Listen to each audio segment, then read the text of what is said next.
जय माता दी। जय मां कामाख्या। मां भगवती जगज्जननी आद्य शक्ति भवानी आह्लादिनी शक्ति कष्ट निवारिणी दुख निवारिणी महिषासुरमर्दिनी चंडमुंड नाशिनी सिंहवाहिनी क्लेश नाशिनी पाप नाशिनी दूरितापहारिणी शत्रु संग विदारिणी आपको सुखी रखे, स्वस्थ रखे, प्रसन्न रखे। रहस्यमय ज्ञान, जैसा कि आप जानते हैं, आपको कष्टों से बचाने के लिए देव राधा ट्रस्ट सत्यवाणी चैनल के द्वारा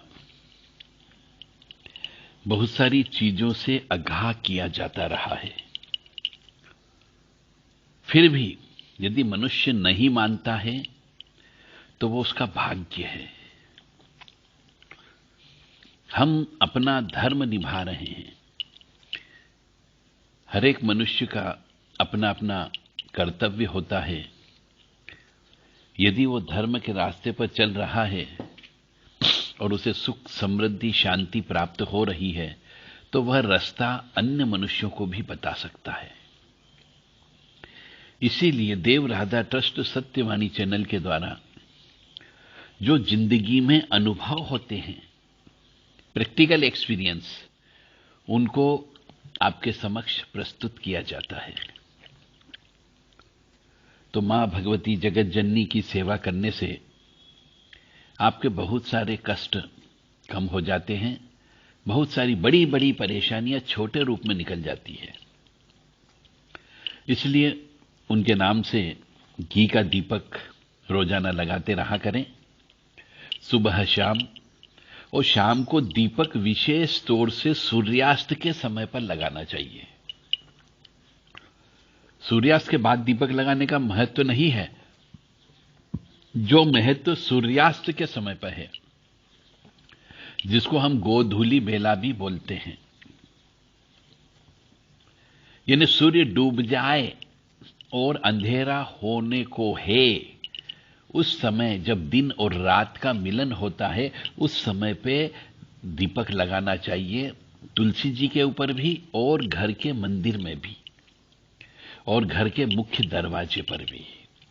इससे आपको निश्चित तौर से सुख, समृद्धि, शांति प्राप्त होगी। अब रहस्यमय ज्ञान की ओर चलते हैं। इसके पहले मां भगवती के चरणों में अरदास लगा देते हैं कि मां भगवती जगज्जननी आप सभी को सुखी रखे, स्वस्थ रखे, प्रसन्न रखे। कामाख्ये वरदे देवी नीलपर्वतवासिनी त्वं देवी जगतमाता योनि मुद्रे नमस्तुते। कामाख्ये काम संपन्ने कामेश्वरी हर प्रिये कामनाम देहि में नित्यम कामेश्वरी नमस्तुते। कामदे काम रूपस्ते सुभगे सुर सेविते करोमि दर्शन देव्यम सर कामार्थ सिद्धयेत। ओम महेशानी महामाये चामुंडे मुंडमालिनी आयु आरोग्य ऐश्वर्य देहि में देवी परमेश्वरी। योनि मात्र शरीराय कुंजवासिनी कामदा रजस्वला महातेजा कामाक्षी ध्यायताम सदा। काम प्रिया कामरता कामा काम स्वरूपिणी कामिनी कामिनी काम्या कामुका कामचारिणी कामाख्या काम बीज सता काम भिट निवासिनी कामदा कामहा काली कपाली करालिका। ओम जयंती मंगला काली भद्रकाली कपालिनी दुर्गा क्षमा शिवा धात्री स्वाहा सदा नमस्तुते। यदि आप इन स्तुतियों का पाठ करते हो और इन स्तुतियों का एक बार अर्थ समझ लो तो शायद आप जिंदगी में कभी भी इनको भूल नहीं सकते। आपकी हर इच्छा इनके पाठ करने से मिल सकती है। हर इच्छा की बात कर रहा हूं मैं, परंतु आप अपने दायरे में जो आपको इच्छा है वह अवश्य प्राप्त होगी। मां भगवती का हवन पूजन कराते रहा करें। दुर्गा सप्तशती का हवन अवश्य करवाएं घर में। वर्ष में एक बार या 2 बार तो अवश्य कराएं, क्योंकि आप अपने कुल देवी देवता को भोजन नहीं कराते हो, इसलिए वो आपको तकलीफ देते हैं। तो कुल देवी देवता के नाम से श्री दुर्गा सप्तशती का हवन विधि विधान से कराया करें, जो कम से कम 2 से 2.5 घंटे तक हवन होता है। यदि ये कराएंगे तो ही आपको जिंदगी में खुशियां मिल सकती है। अन्यथा आप चाहे कितने ही बाबा लोगों के पास चले जाओ, कितने ही गुनिया लोगों के पास चले जाओ, कितने ही भोपा लोगों के पास चले जाओ, कितने ही भगत पंडा पुजारी के पास चले जाओ, ये सब लूटने खसोटने का काम करेंगे, क्योंकि आपके भाग्य में ये हो ही नहीं सकता, क्योंकि ये कोई भगवान नहीं है जो आपकी जिंदगी को बदल देंगे। ईश्वर तो ईश्वर है, परम पिता परमात्मा, जिसने आपकी किताब लिख दी पैदा होते से ही कि आपको जिंदगी में क्या सुख मिलेगा, क्या कष्ट मिलेगा। तो वो ईश्वर नहीं है जो आपकी किताब में लिखे हुए को बदल देंगे। हां, लिखा हुआ बदल सकता है, कम ज्यादा हो सकता है, उसके लिए आपको प्रयास करना पड़ेगा, उनके प्रयास से कुछ नहीं होगा। चलिए कोई बात नहीं, आपकी इच्छा, यदि करोगे श्री दुर्गा सप्तशती का हवन घर में तो सुख समृद्धि शांति अवश्य प्राप्त होगी। अन्यथा जो भगवान ने लिखा है वो तो होगा ही होगा। समय से पहले और भाग्य से ज्यादा किसी को कुछ नहीं मिलता है। रहस्यमय ज्ञान की ओर चलते हैं कि जब भी उतारा होता है, बहुत से मनुष्य जानते उतारा शब्द क्या होता है।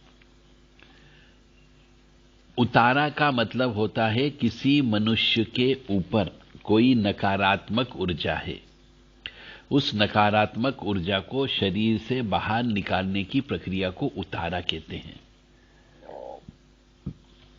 तो जब भी किसी को तांत्रिक अभिचारिक कर्म यानी कि प्रेत बाधा, चुड़ैल बाधा, डाकन बाधा, जिन जिन्नात की बाधा लग जाती है तो उसे तांत्रिक अभिचारिक कर्म कहा जाता है। या नजर दोष हो जाती है, या कोई टोने टोटके हो जाते हैं, या कोई टोक लग जाती है, उसकी वजह से कष्ट होता है। जैसे खूबसूरत स्त्री है तो उस खूबसूरत स्त्री को पर्दे में रखना चाहिए, परंतु यदि वो खूबसूरत स्त्री को आप बाहर बाजार में ऐसे घुमाओगे तो उसके पर 1000 व्यक्तियों की निगाह जाती है और 1000 व्यक्तियों की आंखों से नजर दोष जाता है, जिससे वो स्त्री बीमार पड़ जाती है और उसकी ओरा खंडित हो जाती है, जिससे उसके अंदर नकारात्मक ऊर्जा प्रवेश कर जाती है।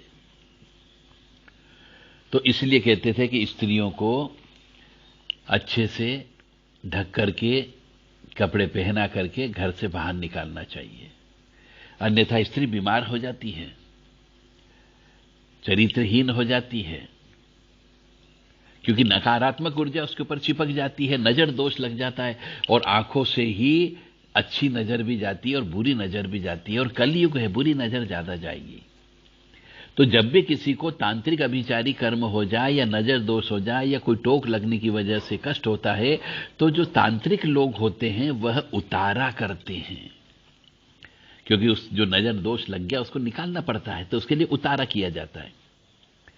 तो जिससे सामान्य व्यक्ति, जो सामान्य शक्ति होती है, वह भोग लेकर के उस व्यक्ति को छोड़ देती है, यानी शरीर से बाहर हो जाती है और वह व्यक्ति बिल्कुल ठीक हो जाता है।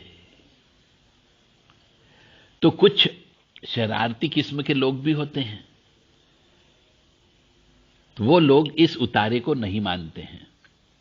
तो ये शरारती किस्म के लोग होते हैं अपने अहंकार की पुष्टि के लिए कि देखो हमको कुछ नहीं होगा, उस उतारे में खाने योग्य वस्तुओं को निकाल करके खा जाते हैं, या फिर कुछ लोग उस उतारे को लात मार देते हैं, ठोकर मार देते हैं और कहते हैं कि हमें कुछ नहीं होता है।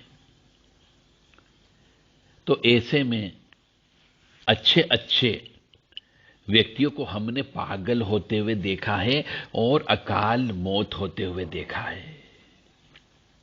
ये प्रैक्टिकल बात कर रहा हूं, किताब में लिखी हुई बात नहीं कर रहा हूं मैं आपसे। ये मैंने अपनी आंखों से देखा है कि जिसने उतारे का खाना खाया, उतारे का रखने के बाद में उसमें से जो मिठाई वगैरह थी वो खा ली, या मुर्गा रखा तो मुर्गा पका करके खा लिया, तो 1 साल के अंदर अंदर उसकी अकाल मौत हो जाती है। इसलिए उतारे का सामान को नहीं खाना चाहिए, और उतारे के सामान को यदि खाओगे तो पागल होकर के मरोगे। तो कुछ लोग सिर फिरे लोग ऐसे होते हैं जो उस उतारे में से खाने योग्य वस्तु को निकाल करके खा जाते हैं और कहते हैं कि हमें कुछ नहीं हुआ। तो हम आपके सामने इसे उदाहरण बता रहा हूं जो प्रैक्टिकल अपनी आंखों से देखा है कि एक व्यक्ति जो प्रजापति समाज से था, शमशान के पास में ही वो नदी से मिट्टी लाकर के ईंटें बनाने का काम करते थे। उस व्यक्ति ने शमशान में जितने भी उतारे आते थे हर उतारे को वो खा जाता था। यानी कि उसने मुर्गा चढ़ाया, किसी ने तो मुर्गा खा लिया, मिठाई चढ़ाई तो मिठाई खा ली, कुछ और इमरती वगैरह लेकर के गए, जलेबी लेकर के गए तो वो खा लिए, कुछ पकाने योग्य सामान था चावल वगैरह तो वो पका करके खा गया। तो अंत में ऐसा हुआ है कि एक समय के बाद वो तड़प तड़प करके मरा और उसका इलाज न तो डॉक्टर कर पाए न कोई तांत्रिक कर पाया। ये अपनी आंखों देखी बात है। और जब ऐसा व्यक्ति मरा तो वो अपने पूरे परिवार को कंगाल करके चला गया। यानी उनके पास खाने के भी पैसे नहीं हुए, ऋण अलग चढ़ गया और इलाज कराने के भी पैसे नहीं थे। तो ऐसी अवस्था में उतारे के सामान को बिल्कुल भी नहीं खाना चाहिए और उतारे के सामान को कभी उलांघना भी नहीं चाहिए और उतारे के सामान को कभी ठोकर भी नहीं लगाना चाहिए, अन्यथा व्यक्ति पागल हो जाता है और उसको ठीक करने वाले व्यक्ति बहुत कम मिलते हैं। उसमें न तो कोई ओघड़, न कोई अघोरी, न कोई तांत्रिक और न कोई गुनिया, भोपा, पंडा, पुजारी, भगत ये कुछ नहीं कर सकते। किसी की ताकत नहीं कि ऐसे अपमान किए हुए शक्ति को वो शरीर से बाहर निकाल दे। तो हम एक व्यक्ति के बारे में तो आपको बता दिया, अब दूसरे व्यक्ति के बारे में बताते हैं कि एक और ऐसा ही व्यक्ति था जो शुरू से ही किसी तांत्रिक के साथ में रहता था। बिल्कुल निडर था क्योंकि वो जानता था कि मेरे गुरु मेरे साथ जिनके साथ में हूं वो मुझे बचा लेंगे। तो वह शमशान उनके साथ जाता रहता था। शमशान में जलती हुई चिता से लकड़ी निकालना, कोयले निकालना, हड्डी निकालना, राख निकालना, ये सब काम उनके साथ में रह करके करता था। इसलिए वो बिल्कुल निडर हो गया था। उसको गुरु के द्वारा कुछ रक्षा कवच भी दे दिए गए थे, तो जिसको वो हमेशा धारण करके रखता था और ईश्वर की कृपा से कुछ भी नहीं हुआ। तो वो अक्सर अधिकतर गुरु के द्वारा लाए गए उतारे में से बहुत सारा सामान वह खा लिया करता था और गुरु को पता नहीं चला। मांस हो गया, मछली हो गई, अंडा हो गई, रोट हो गई, मिठाई हो गई, इनको उठा करके वो भूख लगता था तो खा लेता था। जैसे उतारे में मांस उतारा, मछली उतारी, अंडा उठाई तो वो लेकर के घर चला जाता था।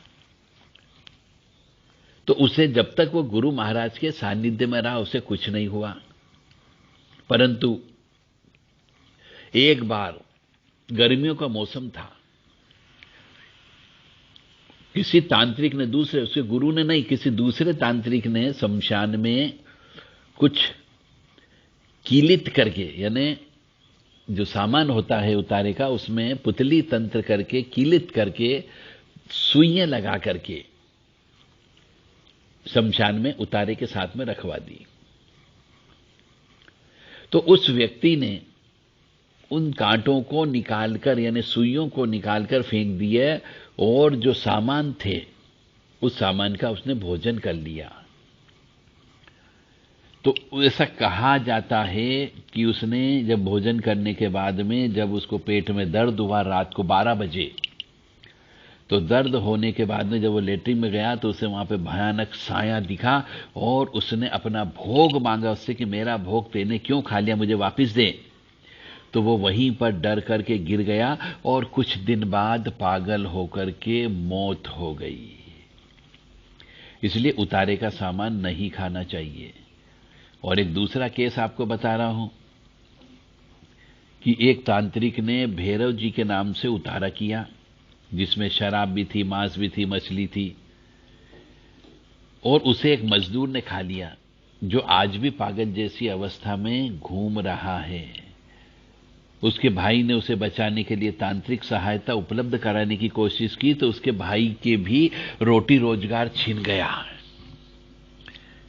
और उसके आमदनी के सब रास्ते बंद हो गए। तो जो व्यक्ति ऐसे कार्यों में सहायता करता है उसको भी तकलीफ होती है और फिर उसको कोई भी तांत्रिक ठीक नहीं कर सकता। इसलिए आप सबसे विनम्र निवेदन है कि तिराहे पर, चौराहे पर, एकांत स्थान पे, किसी वृक्ष के नीचे, पुलिया के नीचे, शमशान में उतारे रखे जाते हैं। तो इन उतारों से बहुत दूर होकर के निकलना चाहिए, उलांघना नहीं चाहिए, ठोकर नहीं मारना चाहिए, गाड़ी घोड़े उतारे के ऊपर नहीं चलाना चाहिए और उतारे का कोई भी सामान को हाथ भी नहीं लगाना चाहिए। खाने की बात तो बहुत दूर की हो गई है। और जो व्यक्ति ऐसा करता है उसे अपनी जिंदगी से हाथ धोना पड़ता है पागलों जैसी अवस्था होने के बाद में। और फिर वो आदमी, जो व्यक्ति जो खाता पीता है, वो उसी शक्ति, उसी उतारे की शक्ति जो होती है उसके साथ में वो पकड़ करके रखता है और उसका फिर कई जन्मों तक जन्म नहीं होता है। जय माता दी, जय मां कामाख्या। ओम हम शम नम गम भम सम खम महाकाल भैरवाय नमः।